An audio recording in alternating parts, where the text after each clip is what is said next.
관심은 브라질과 이스라엘에 있는 것 같습니다. 한쪽에서는 엄청난 그 싸움의 전조가 무럭무럭 피어나고 있고요.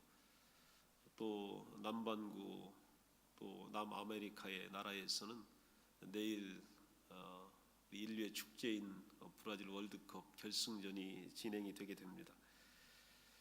이번 그 축구에서 한 가지 우리가 느끼는 게 공통적으로 다 느끼는 겁니다. 바로 뭐냐면 세계 랭킹 1위 그리고 최강팀 그리고 어느 누구도 의심하지 않았던 이 스페인이 예선전에서 처참하게 탈락했다라고 하는 것이고, 또 오늘도 결과가 나왔는데 이번 우승 1순위로 꼽혔던 브라질이 최근 두 경기에서 처참하게 아주 창피를 당했어요. 거의 망신을 당하는 그런 수준입니다. 자, 이런 일들이 여러분 왜 일어날까요? 그 스페인 나라가 지난 월드컵 때 우승이고 현재 세계 랭킹 부동의 1위입니다. 그리고 이 유럽컵에서 또 계속해서 우승을 했던 팀인데 예선 탈락의 그 충격은 뭐냐면 한 가지예요. 더 이상의 목표가 없는 겁니다. 할 것 너무 다 한 거예요. 최근에 우승할 걸 너무 다 했고 또 이룰 걸 다 해서 굳이 이번 월드컵에 우승 안 해도 그렇게 욕먹을 일이 없습니다. 특별히 그 한국 보시잖아요. 공항에 들어왔을 때에 막 근조 깃발을 들고 공항에 나가가지고 막 시위하는 그 팀들이 있었고 또 막 엿을 공항에 뿌려버렸다는 얘기를 들었어요. 그 얘기는 바로 뭐냐면 엿 먹으라 하는 얘기예요. 그리고 러시아 같은 경우는 국회에서 청문회 하겠답니다. 축구 잘 못했기 때문에. 이런 일들이 벌어지게 되는데 왜 그러냐면 이 목표가 상실되면 방향을 잃어버립니다. 우리 지난주 말씀 또 어제 강사님 말씀에도 우리가 봤지만 우리 인생은 나그네 삶이잖아요. 이 목적지를 상실하면 아무것도 할 일이 없습니다. 이 땅에서 누릴 것도 또 바라볼 것도 또 추구해야 될 것도 잃어버리게 돼요. 우리의 심령은 날마다 이 본향과 목적지를 바라봐야 합니다. 제 막내가 축구를 참 좋아해요. 그래서 그 축구팀에 속해서 매주 그 리그전을 치르는데 이번 그 소속팀이 아주 강팀이에요. 그래서 계속 이깁니다. 한 번도 지질 않았어요. 그리고 동일한 팀들과 이제 두 번째 리그전이 펼쳐지기 때문에 상대방을 잘 알아요. 그래서 저 팀은 우리가 이겼던 팀, 또 저 정도 팀이면 충분히 압도적으로 이길 팀 미리 딱 생각을 하고 들어갑니다. 그러다 보니까 게임 내용이 전반기에 비해서 후반기에 아주 떨어져요. 이기기는 이기는데 떨어져요. 그때 코치가 이 어린 선수들에게 주문하는 게 바로 뭐냐면 막 목이 터져라 외칩니다. Get hungry. 그럼 이 캡틴이 뭐라고 하냐면 Let's get hungry. 우리 이긴 팀이지만 여기서 우리 멈칫거리지 말자. 더 잘하자. Get hungry, get hungry 막 그러는 거예요. 여러분 우리 신앙은 이 마음이 사라지면요. 우리 세상의 풍파에 휩쓸려 버립니다. 우리가 천성을 향하여 목말라 하는 그리스도를 향하여 갈급해함이 사라져 버리면 세상의 유혹에 안주해 버립니다. 그리고 나서 우리를 향하여 비난할 대상도 없어요. 스페인이란 나라가 국민들이 성숙한 면도 있지만 또 한 가지 면은 뭐라고 하는지 아세요? 이 선수들이 미안하잖아요. 최강팀이 갔다가 초반에 떨어지고 오니까. 그랬더니 국민들이 반응이 뭐냐면 우리한테 미안해하지 마세요. 당신들은 이미 다 우리에게 해줬습니다. 여러분 이런 마음이 우리 인간의 실존 가운데 찾아와 버리면요. 우리는 목표를 상실해 버립니다. 다 이루었다. 우리 다 누렸다. 우리 다 가졌다. 우리 다 해봤다. 여러분 이 마음은요. 신앙에 있어서 독과 같은 겁니다. 오늘 우리는 바로 이런 것들을 경계해야 되는데 미국의 유명한 목회자이시고 또 목사님들을 격려하는 워렌 위어스비 목사님께서 이런 글을 남깁니다. 주님은 제가 나이 들어가고 있다는 사실을 저보다 잘 아십니다. 모든 문제에 대해 그리고 모든 상황에 대해 무언가 말해야 한다고 생각하면서 너무 말을 많이 하지 않게 도와주십시오. 모든 사람들의 일을 잡아주고 싶은 열망에 얽매이지 않게 도와주십시오. 때때로 제가 실수하고 있다는 훌륭한 교훈을 가르쳐 주십시오. 변덕스럽지 않고 사려 깊은 사람이 되게 하시고 의시되지 않고 도움을 베풀 수 있는 사람이 되게 해 주십시오. 말년에 제가 원하는 것은 몇몇 친구들 뿐이라는 것을 주님은 잘 아십니다. 인생이 어떤 것인지를 아주 통찰한 목사님의 말씀이에요. 그리고 인생에 무엇이 남는지를, 이 땅에서 무엇이 남는지를 알고 있는 분입니다. 이 사라 영이라고 하는 기독교 상담가가 있어요. 그리고 또 묵상집을 통해서 많은 사람들에게 알려졌는데, 그의 묵상집을 보면 예수님께서 그녀에게 이런 말씀을 하십니다. 너는 인간이기에 계속 실수를 저지른다. 실수 없는 삶을 살아야 한다는 생각은 교만의 표현이지. 실수는 복의 근원이 된단다. 너를 겸손하게 해 약점을 가진 다른 이들을 이해할 수 있게 하니 말이다. 또한 무엇보다 실수는 너를 내게 더욱더 의존하게 해주지. 내가 저지른 실수의 늪에서도 아름다움을 끌어내 주마. 나를 신뢰하고 내가 행할 일에 주목하렴. 예수님을 우리가 늘 모시지 않으면 우리의 삶에서 우리 가운데에 도전이 오는데, 이 도전 속에서도 그리스도를 붙잡는 성도의 삶은 승리하게 되어 있습니다. 우리는 질그릇일 뿐입니다. 우리 인간이 아무리 존귀하다고 외쳐도 우리는 질그릇인데, 그 안에 예수의 생명이라고 하는 보화를 담고 있다는 것이 우리의 가치입니다. 우리는 죄인인데 우리 안에 하나님의 영이 거하시고, 우리는 죽어야 되는데 하나님이 우리를 의롭게 만들어 주신 거예요. 우리는 자격이 없는데 하나님께서 자격을 대신 주신 겁니다. 이게 바로 인생의 본질입니다. 고린도후서 4장 7절에 보면 우리가 이 보배를 질그릇에 가졌으니 이는 심히 큰 능력은 하나님께 있고 우리에게 있지 아니함을 알게 하려 함이다. 바울은 자신의 연약함과 무가치함을 나타내기 위하여 자신을 질그릇에 비유했고 복음을 보배에 비유했던 것입니다. 질그릇 같은 인생이기 때문에 사방으로 묶여 쌈을 당하는 거예요. 사방으로 죄어 들어간다는 얘기입니다. 답답한 일을 당합니다. 박해를 당합니다. 거꾸로 들임을 당하는 거예요. 질그릇은 그런 대우를 받으며 사는 겁니다. 인생에서 문제가 사라지지 않습니다. 또한 세상에서 환난을 당합니다. 우리의 마음의 밭에 교만과 근심, 이기심, 불신과 같은 잡초가 불쑥불쑥 계속해서 자라나갑니다. 이유는 원수가 와서 나쁜 씨를, 가라지를 우리 마음의 밭에 뿌려 놓았기 때문입니다. 평안은 자꾸 사라져만 가고 근심과 절망의 잡초는 도대체 시들어버리질 않습니다. 우리 예수 믿는 성도들의 고민이 바로 여기에 있습니다.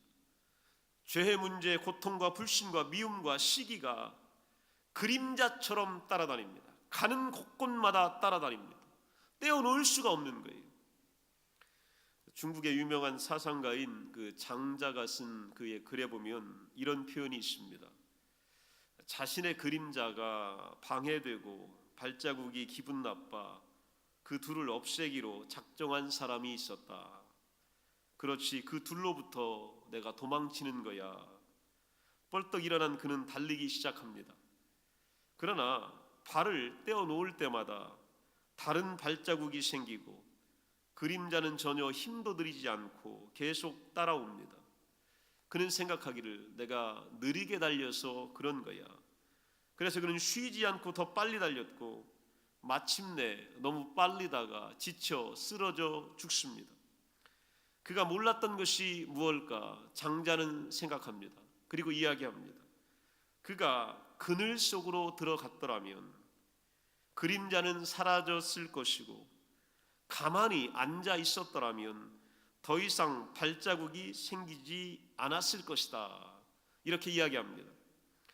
참으로 깊은 의미를 담고 있는 짧은 우화입니다. 그러나 우리 믿음의 눈으로 바라볼 때 이것은 진정한 해답이 되질 않습니다. 인간의 존재를 잘못 이해하고 있는 거예요. 그늘에서 가만히 있는 존재가 우리 인간이라고 하는 존재가 아닙니다. 끊임없이 따라붙는 그림자와 발자국을 뒤로하고 또 다른 하나님의 능력을 기대하며 우리 안에 하나님의 영과 속사람이 살아나기를 바라며 하나님을 따라가는 존재, 이것이 바로 인간이라고 하는 존재입니다. 성경에서 명확한 답이 나옵니다. 고린도후서 4장 8절 9절에 보게 되면 우리가 사방으로 우겨쌈을 당하는데 하나님의 예수의 생명이 우리 안에 있는 존재는 쌓이지 아니합니다. 답답한 일을 당했는데 낙심하지 아니합니다. 박해를 받아도 버린 바 되지 아니합니다.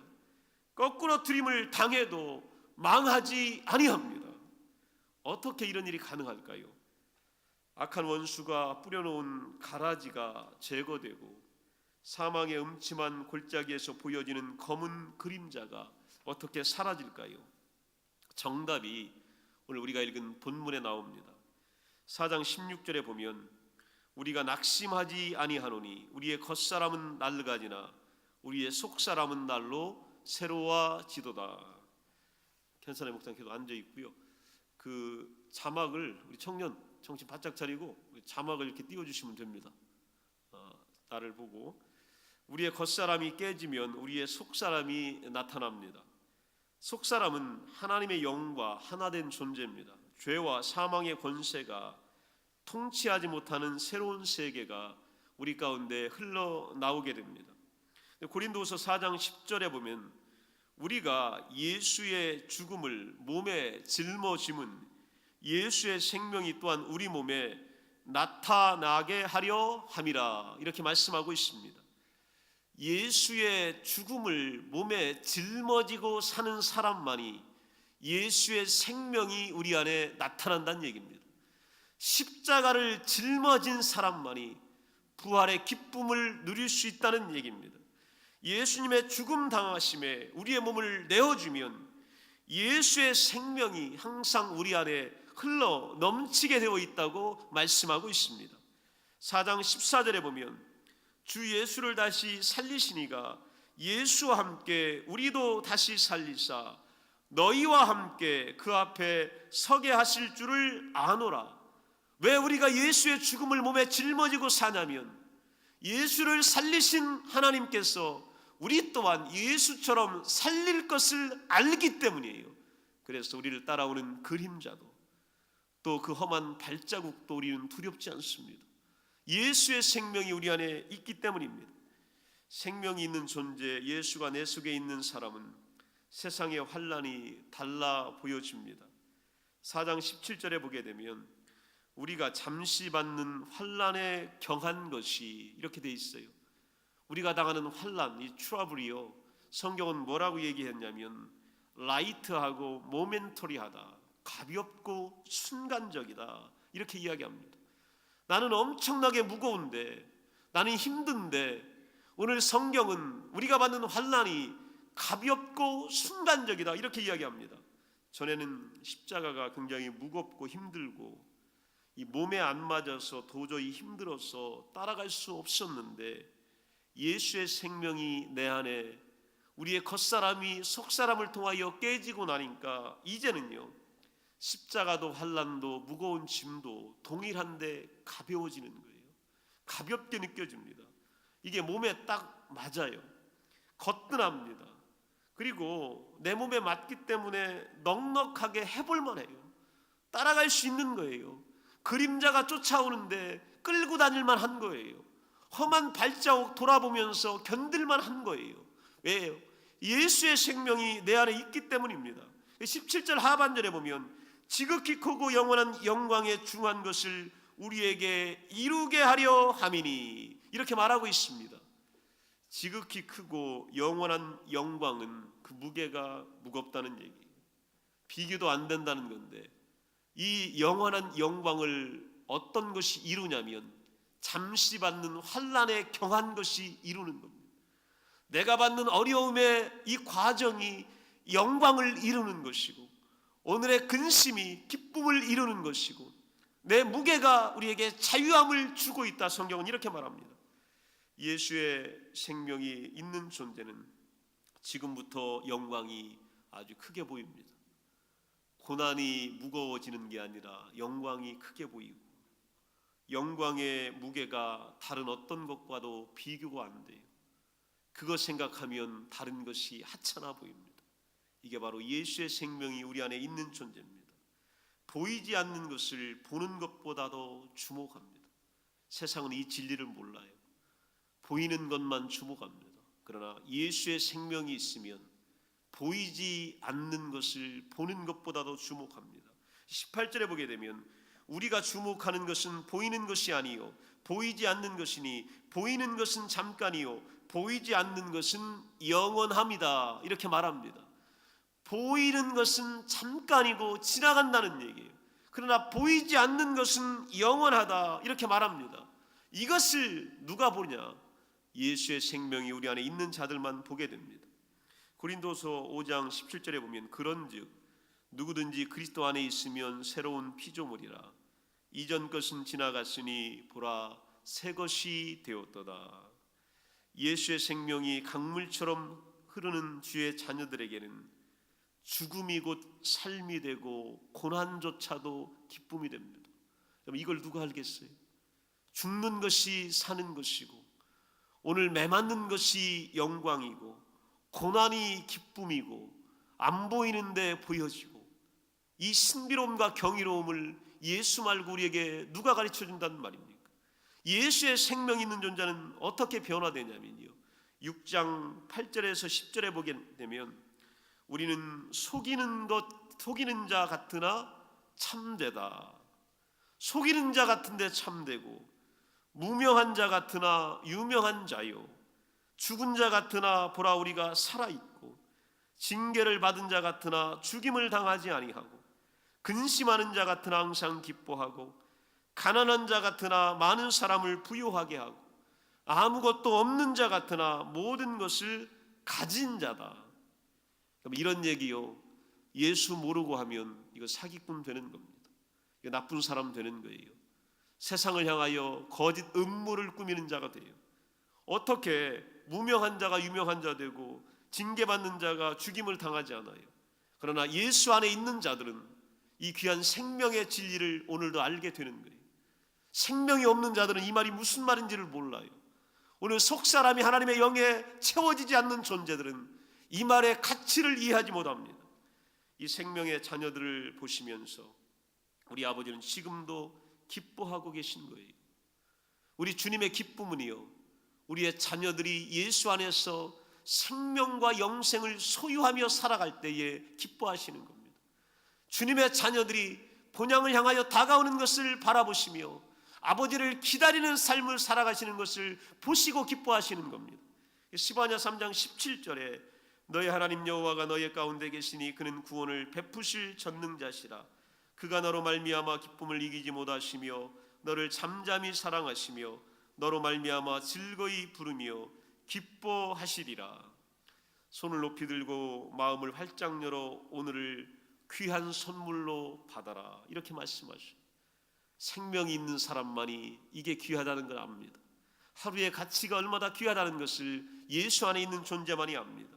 내가 잠자리에서 일어날 때 나는 이미 내 앞길의 준비를 다 마쳤다고 우리 주님은 말씀하고 계십니다. 그래서 고난이 잠깐같이 느껴지는 거예요. 그것이 가벼워진 겁니다.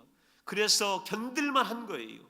내가 잠자리에서 일어날 때 나는 이미 내 앞길의 준비를 다 맞춰놓고 너를 기다리고 있다. 그래서 우리는 이 땅을 살아갈 만한 겁니다. 로마서 8장 5절에 보면 육신을 따르는 자는 육신의 일을, 영을 따르는 자는 영의 일을 생각하나니 6절에 보면 육신의 생각은 사망이요 영의 생각은 생명과 평안이니라. 오늘 예수의 생명이 여러분 안에 깊이 채워지셔서 이 땅을 은혜로 감사함으로 평안함으로 즐거움으로 살아가시기를 간절히 축원합니다. 기도합니다.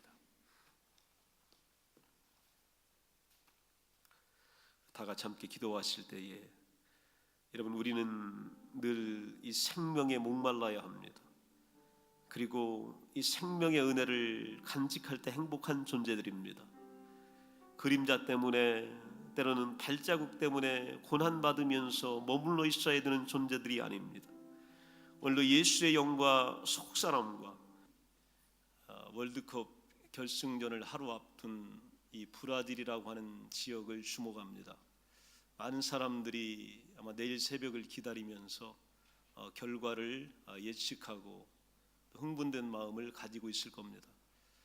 텔레비전 그 채널 체크리스트 이 버튼을 눌러보면 여러 개 채널이 피파 월드컵 채널로 채워져 있습니다. 클래식 매치를 재방송해주고 또 며칠 전에 했던 이 경기들을 또 보여주고 또 예측하고 또 거기에 맞는 방송들을 보여줍니다. 또 한 군데는 중동입니다. 현재 이스라엘과 이 팔레스타인의 이 긴장이 최고조로 달해가고 있습니다. 이 지상군 투입을 눈앞에 둔 전면전 위기로 치닫고 있고 전운이 감돌고 있는 것, 또 세계 경기, 또 정치에 엄청난 파장을 미치게 되는 것 우리가 잘 알고 있습니다. 그러나 이 두 군데가 우리에게 주는 교훈은 각기 다릅니다. 브라질 월드컵에서 우리는 누구나 다 느낀 거지만 세계 최강팀이 일순간에 몰락하는 장면들을 봤습니다. 세계 랭킹 1위였고 또 지난대 우승팀이고 또 유럽컵을 우승했던 랭킹 세계 1위 이 스페인 팀이 예선도 통과하지 못하고 치욕적으로 패배하는 장면들을 봤습니다.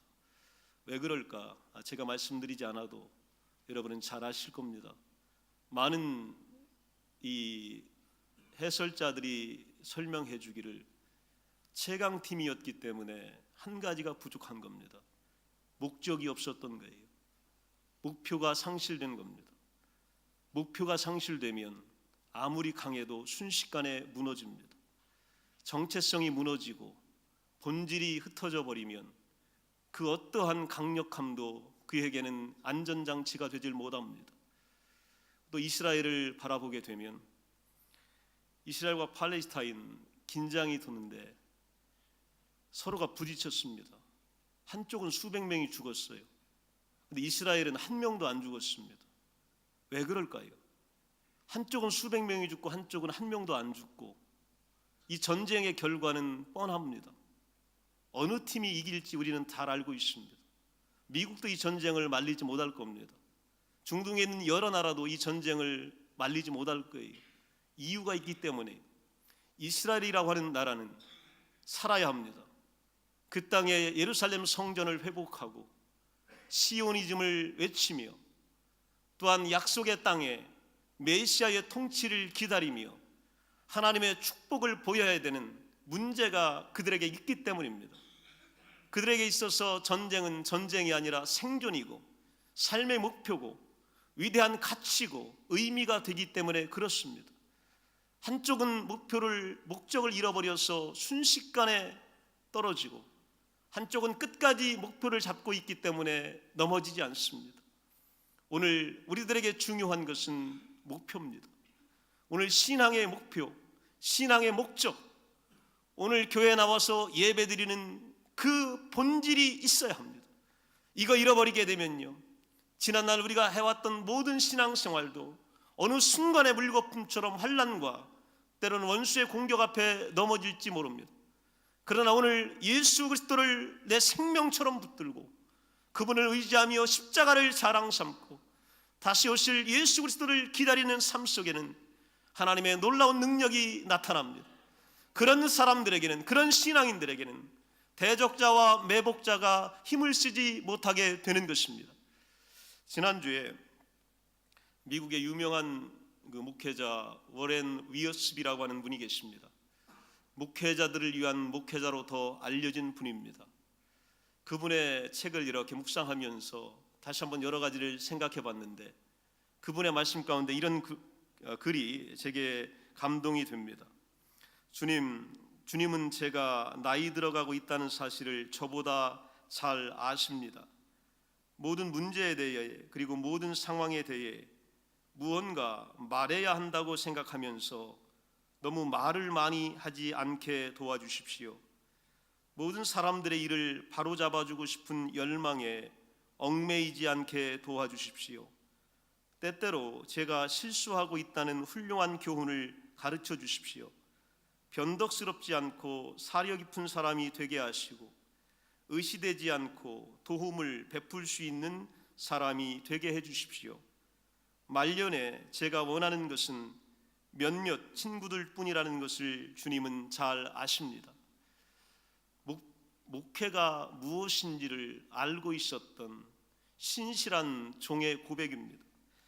사라 영이라고 하는 이 기독교 상담가가 있습니다.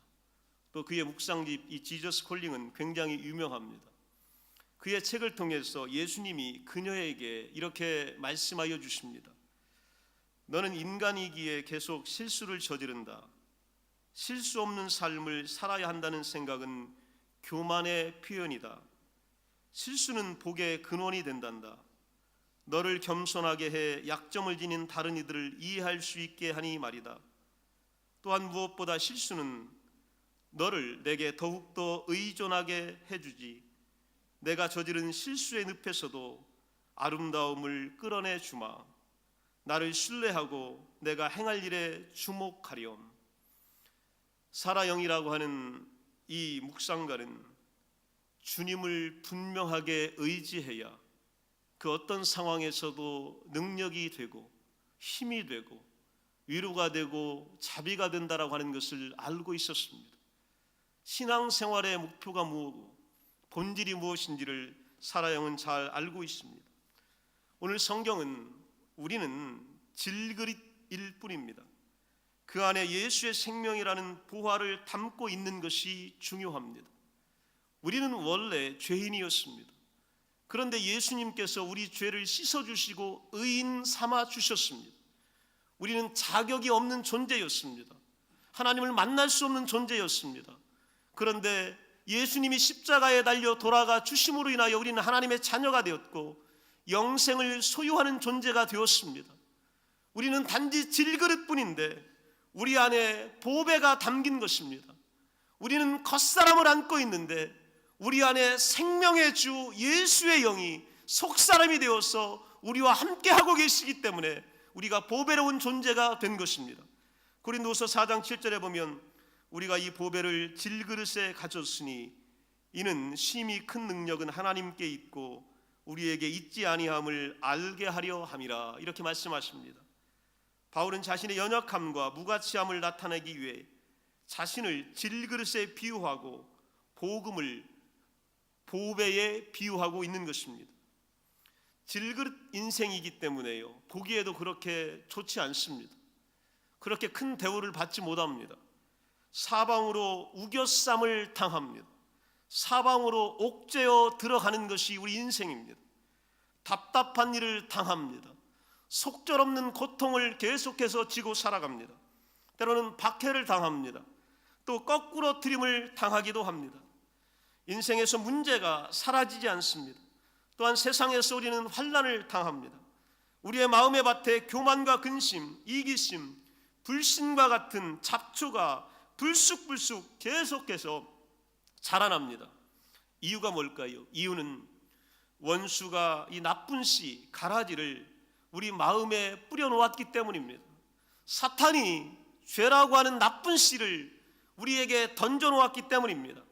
평화는 자꾸 사라져만 가고 근심과 절망의 잡초는 절대로 시들어버리지를 않습니다. 우리 예수 믿는 성도들의 고민이 바로 여기에 있습니다. 죄의 문제, 부패성의 문제, 고통과 불신과 미움과 시기, 분노와 증오가 내가 걷고 있는 동안에 그림자처럼 따라다닙니다. 떼어놓을 수가 없습니다. 내 발자국의 흔적이 나를 실망시킵니다. 그리고 나로 하여금 좌절하게 만듭니다. 중국 고대 사상가 이 장자라고 하는 분이 있습니다. 이분이 그 글에 보면 이런 말을 썼습니다. 자신의 그림자가 방해되고 발자국이 기분 나빠 그 둘을 없애기로 작정한 사람이 있었다. 그렇지 그 둘로부터 도망치는 거야, 이렇게 마음을 먹습니다. 벌떡 일어난 그 사람은 달리기 시작합니다.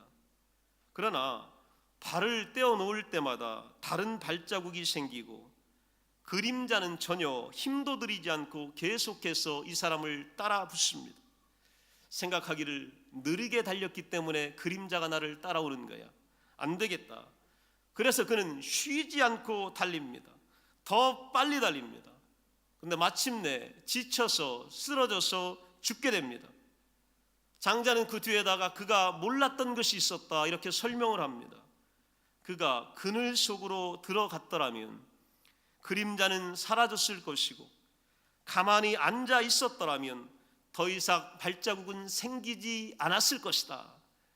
그늘 속에 가서 가만히 있으면 그림자도 없어질 것이고 발자국도 남지 않을 것인데, 이 둘을 없애기 위하여 너무 힘들게 뛰어가다가 결국은 죽었다라고 하는 짧은 우화를 남깁니다.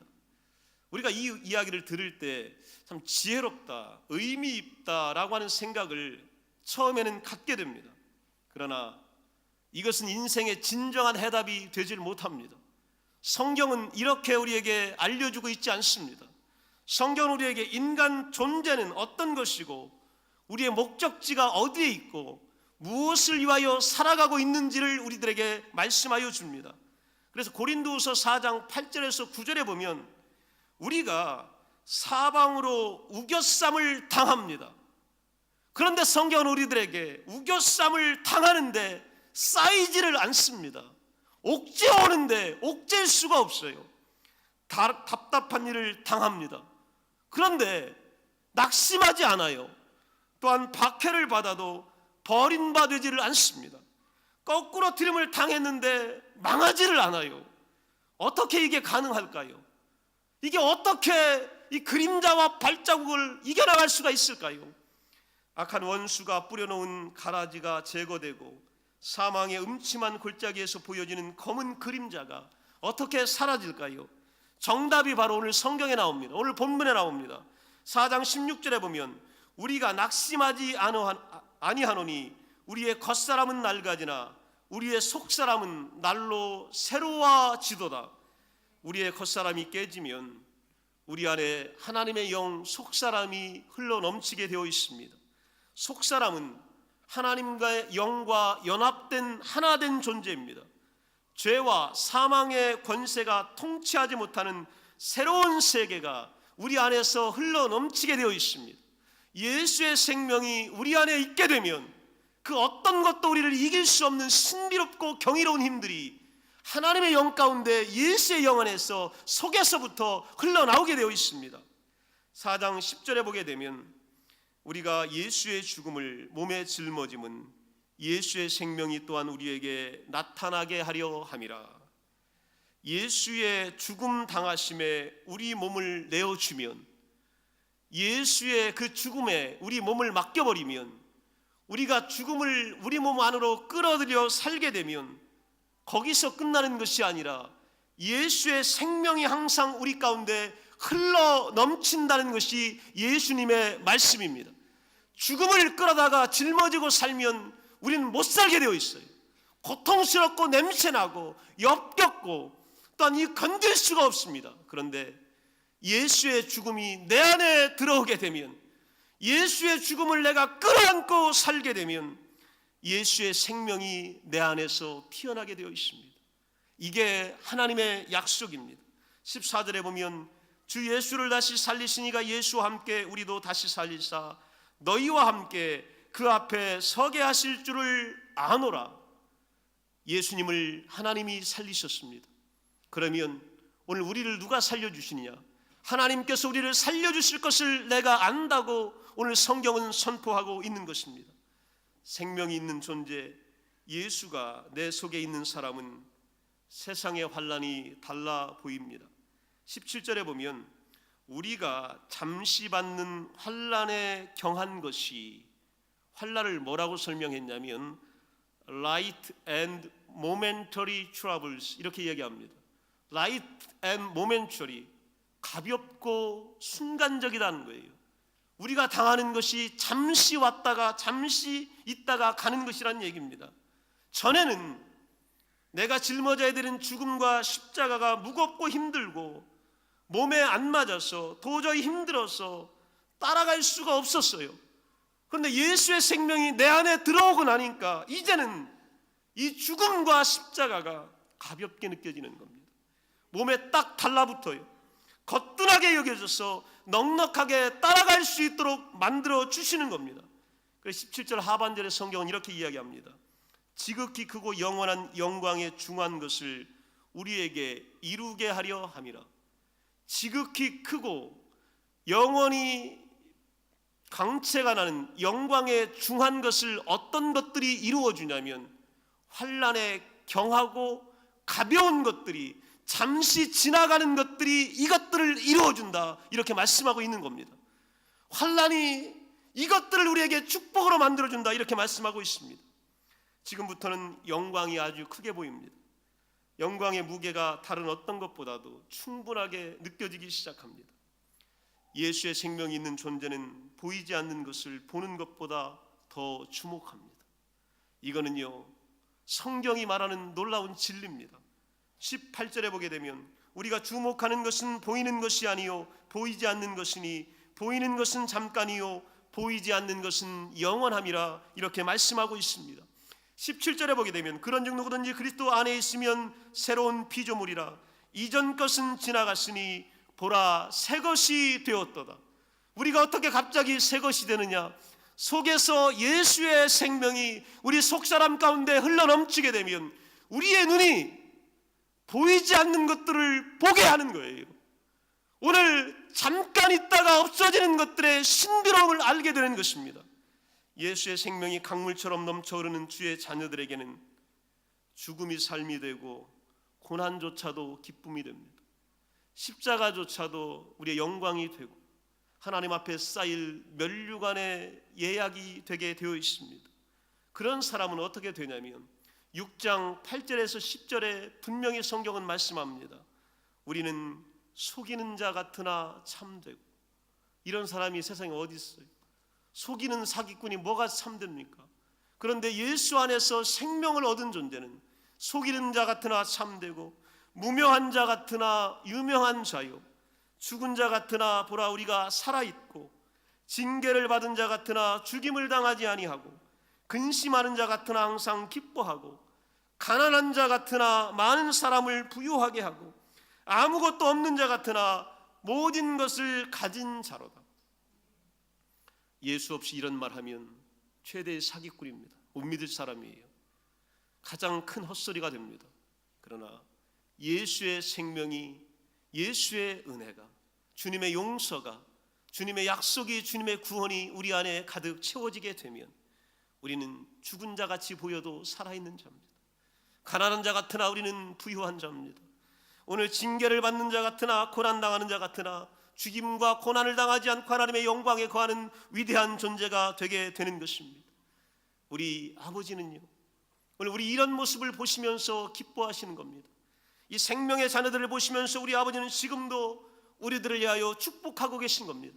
스바냐 3장 17절에 성경은 말하기를 너희 하나님 여호와가 너희 가운데에 계시니 그는 구원을 베푸실 전능자시라. 그가 너로 말미암아 기쁨을 이기지 못하시며 너를 잠잠히 사랑하시며 너로 말미암아 즐거이 부르며 기뻐하시리라. 질그릇 같은 우리 인생을 우리 하나님이 바라보시면서 기뻐하고 즐거워하신대요. 무엇 때문에? 당신의 생명이 우리 질그릇 안에 담겨있기 때문입니다. 우리 부패한 육체 가운데 죄악 속에 당신의 은혜와 자비와 사랑이 함께하고 있기 때문에 그 자녀들이 즐거워하며 기뻐하며 아버지를 찾는 것을 바라보시고 하늘아버지는 지금 우리를 향하여 기뻐하고 계시다, 이렇게 말씀하고 계십니다. 눈에 보이는 질그릇은 중요한 것이 아닙니다. 우리 안에 예수의 생명이 있는 것이 중요합니다. 이 생명을 위하여 예수님은 십자가에 달려 돌아가셨습니다. 그리고 독생자가 우리를 위하여 죽으시고 부활하셨습니다. 그리고 우리에게 아버지를 안겨주셨습니다. 오늘 그래서 성경은 우리들에게 이렇게 말합니다. 로마서 8장 5절에 보면 육신을 따르는 자는 육신의 일을 생각하고 영을 따르는 자는 영의 일을 생각하나니. 여러분, 우리는 보이는 것 가지고 살아가는 존재가 아닙니다. 오늘 질그릇 같은 인생에 매여 살 수 있는 존재가 아닙니다. 보이지 않는 영의 일을 생각하고 하나님의 일을 도모하며 하나님과 함께 모력을 꿈꾸며 그의 나라가 확장되기를 소원하는 존재들입니다. 6절에 보면 육신의 생각은 사망이요 영의 생각은 생명과 평안이니라. 예수의 생명은 우리에게 평안을 줍니다.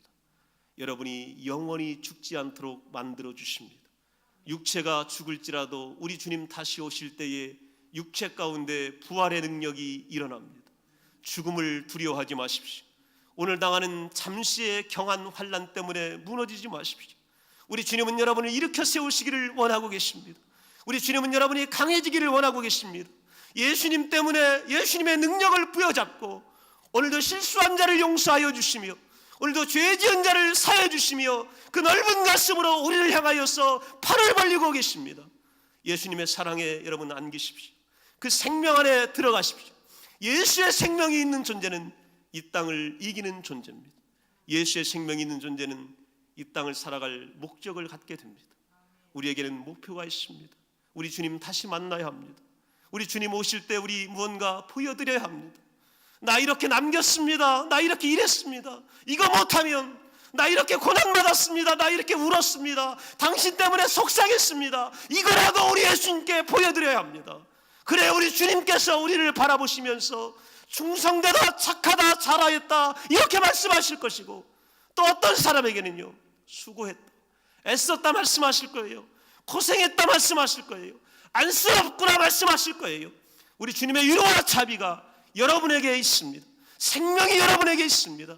우리 주님 바라보시면서 어떤 일도 승리하며 끝까지 기도하시면서 나가는 여러분 모두가 되시기를 간절히 축원합니다. 기도합니다. 다 함께 자리에서 한번 일어나시기 바랍니다.